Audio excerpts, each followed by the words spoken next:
What if I told you that the real battle with addiction isn't about the drug? It's about a three-headed dragon that robs you of obtaining a life that you want to have. And that three-headed dragon has three components. That first component is your emotions. The second component, your thoughts. And the third component is the drug, the thing that you're desiring, the thing that you're craving. So let's take a second and dive deeper into what we're talking about here. Your emotions. When we don't control our emotions, whether this is in our relationships, whether it's any interaction with people, if we don't have a good handle on our emotions, then it corrodes or corrupts our thoughts. The second your thoughts are unaligned to the goal that you're trying to accomplish, you're headed down a pathway to destruction. The third thing is the drug of choice, right? We like what we like. You know, we like vanilla ice cream. We like, you know, if you're drinking, you may like Hennessy over Crown or a single malt. The reality of it is that it's less about the drug. It's about what precedes the things that we crave. And we see this in any part of life, right? But let's start with the emotion. Why is that so powerful? Your emotions are one of the most influential indicators of what's going on in your environment. But most people, myself included at times, we don't handle them the right way. But at best, they're just a barometer to how are we processing the information we just took in. Someone cuts you off in traffic. You might slam on the horn. You might flip them the middle finger. But the reality of it is it elicited an emotional response. And if you don't know how to properly handle that, then it's going to shape your thoughts. Right. So let's use that traffic example. Somebody cut you off in traffic. You're going to just be a more aggressive driver. You're going to beat them to the punch. And if you're so fixated on that individual trying to get into the lane so that they can turn, you might mess around and hit someone. Right. So that emotion triggered a response with your thoughts. You did something different because of how you felt. You know, maybe you felt that you were taken advantage of. Maybe you were tired of people just bogarting their way on you. And those are real feelings. But the reality of it is an improper handling of your emotions triggered a thought process that caused an action that was destructive. Now, we see this in addiction all the time. You lose your job. You have a low self-esteem. I lost my job. I'm not good enough.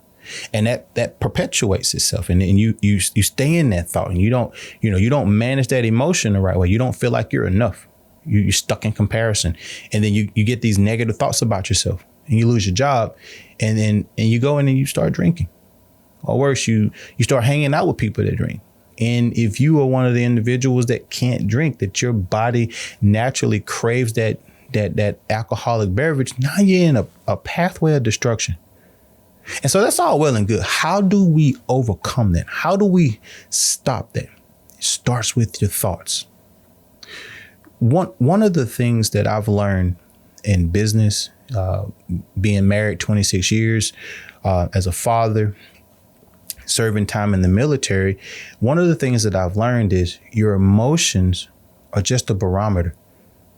Just use it as a flashlight to tell you what you need to investigate. Don't give them the power that they have to go and shape your thoughts, because when that happens, if you mishandle your emotions, you're in a world of hurt. So how do you handle your emotions properly?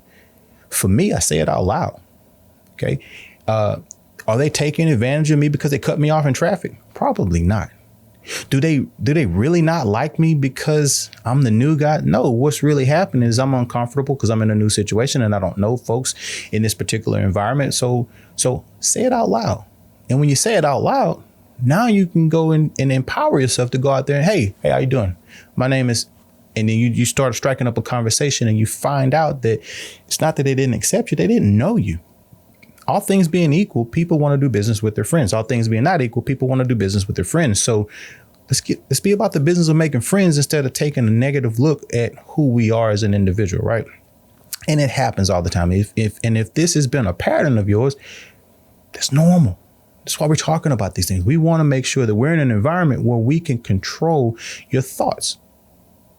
Even this plays out with your imagination. This plays out, in most faith conversations.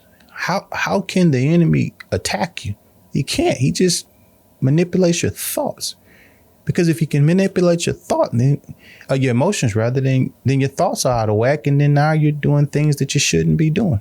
So what I want to take from this, what I want you to take from this is, if you're in a situation right now that you don't like, whether it's drugs, whether it's just improper relationships, or just a situation you otherwise don't like, let's get back to the root cause. You're in this situation because of your thoughts. Fair?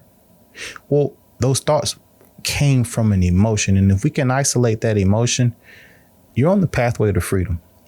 So listen, if you like content like this, like and subscribe.